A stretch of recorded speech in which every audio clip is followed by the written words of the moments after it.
Good morning sa ating lahat mga kaibigan.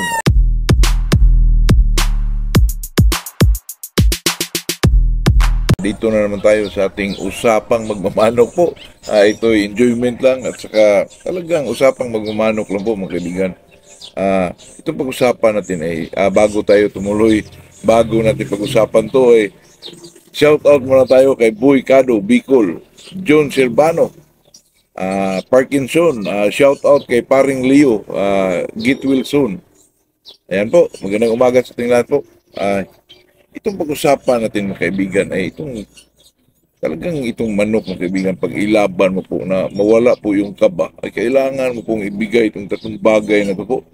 Itong sinasabi nilang, di ka mabahala mga kaibigan, basta yung paluan, kung anumang klaseng kalaban na ma-encounter mo ay basta maibigay mo lang itong tatlong bagay na ito, itong tinatawag nilang good exercises. Katulad yung kahit mga anong exercises mga kaibigan, kahit patuwan man yan o basta exercise mga kaibigan, kasi yung exercise ka, yung mga muscle ng manok ay ma-develop yun ang magpapalakas ng palo ng isang manok po.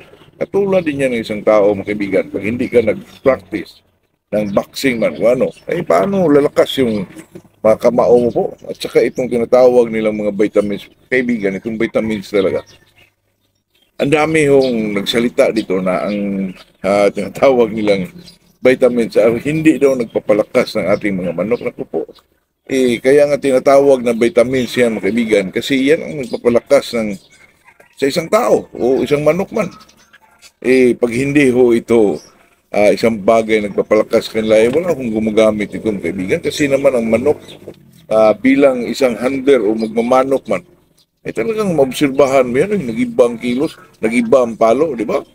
Kaya hindi na natin yan maikubli pa mga kaibigan. Talagang vitamins po, isa po sa nagpapalakas ng ating mga manok po. At saka itong tinatawag nilang tamang pagbigay ang pagbigay ng tamang pagkain sa ating mga manok po. Kasi naman mga kaibigan, napaka-importante po ito. Katulad na magkondisyon ka ng isang manok, kung ikaw wala kang alam, pinakain mo lang ng isang concentrate yan, o fighting pellets ba ang manok mo, paano yan bubuka mga kaibigan? Paano yan lumalaki na gumagaan?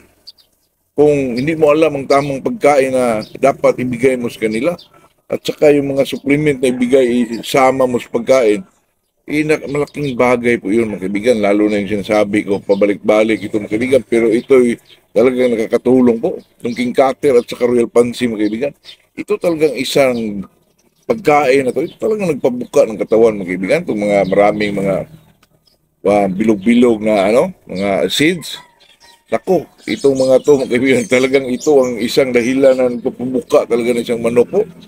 At saka napakaganda ho sila sa yung tinatawag na fighting pellet sa platino mga kaibigan. Ako, ang manok iba, bumubuka na gumagaan po, at saka lumalagitik yung mga palo mga kaibigan. Kasi tanong nyo kung bakit, kasi ang manok mga kaibigan malaki nga siya pero magaan.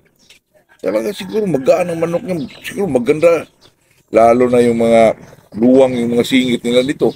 Bumuka siya, pero maluwang yung dito mga kaibigan. Talagang mga palo niya malagitik talaga, kasi alam niyo po mga kaibigan, lalo na sa mga baguhan, kondisyon ka na siyang manok, mali naman yung pinakain mo, magkadipinsya ka doon mga kaibigan, mabilis pa rin ang manok, pero ibang kilos mo. Kaya yung mga pinakain ng ganun mga kaibigan, yung mga royal pansy, yung mga king cutter, haluan nila ng yung platinum, maganda po ang mixing ng kaibigan. Lalo na pag yung mga manok na ini-exercise mo mga kaibigan, mas lalo bumubuka po.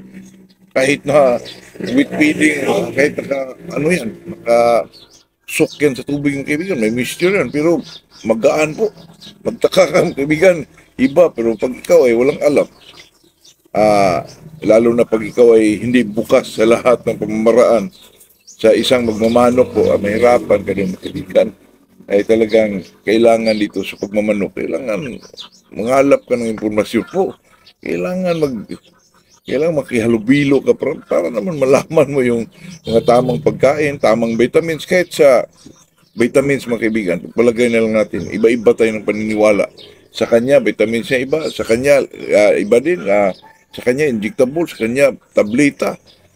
Pero kahit napakasimpleng vitamins mga kaibigan, kahit bigay mo lang yan ng B12 Enervon or Ribicon B22, mag-skip one day ka lang. Tapos may ehersisyo ka. Pinakain mo ng kahit itong Royal Pansy at saka Platinum. Tapos wala lang mga halo na ilagay mo. Yung natural lang. Tapos itong vitamins ang pinakain mo na pinakasimple po, itong Ribicon B22. Ay talagang ang manok, mga kaibigan, talagang may mga palo po. Totoo yan.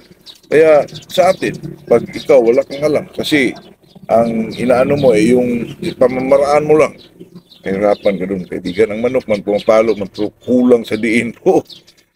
Sabi nila mga kaibigan na ang manok daw, hindi mo na kailangan pang lumakas pumalo kasi matalas daw yung tari mga kaibigan. Iba yung madiin ng palo po kasi nagbigay ng impact yung mga kaibigan na pagkatama dyan, lalo na pag malakas talaga yung manok. Yung mahina mga dyan lang ang bumaon. Doon yung taring kaibigan, ganyan lang bumaon. Talagang hindi katulad yung impact ng kaibigan ng yung madiin na palo talaga. Tapos, mahirap na makarecover ang manok doon mga kaibigan. Lalo na pag madiin ang palo ng isang manok. Tapos, multiple pa. Talagang may kalalagyan ka na dyan. Talagang maano ka na mga kaibigan bumangon pa. Mahiya ka na bumangon po. Kaya sa atin dito, sa pagmamanok, kailangan magkihalubilo din tayo, mangalap din ng informasyon para sa may kaganda sa ating conditioning man, pag-alaga.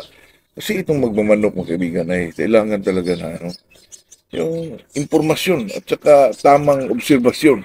At saka itong tatlong bagay na itong mga kaibigan, exercise, vitamins, at saka tamang pagkain, tamang pagbigay sa pagkain mga kaibigan. Yung tamang pagkain ang ibigay mo ba? Okay lang mga kaibigan kung mga ulutan lang, kahit mga maintenance lang para hindi ka magkamali.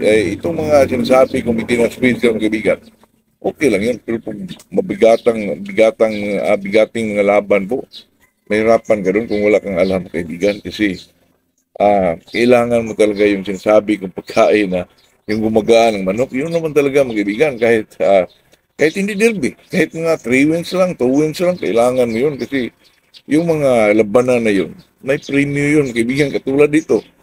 Walang patmani, walang registration fee. Tapos, manalo mong 2 manok mo, may 20 mil ka. Saan ka manganap nun? Kailangan mo talagang kainin na maganda na medyo bumuka yung katawan para may lumalapas talaga yung lumalagitik na palo. Kung ang yung manok ay magaling man, may saltada, tapos may mga palo, pinakain mo ng magagandang pagkain, tapos yung eksaktong pagkain talaga, vitamins, exercises. Ako, hindi ka kabahan sa paluan yan, mga kaibigan. Kaya, yun ay talagang experience din natin. Ito sa atin, mga kaibigan, dito, hindi tayo nagtuturo.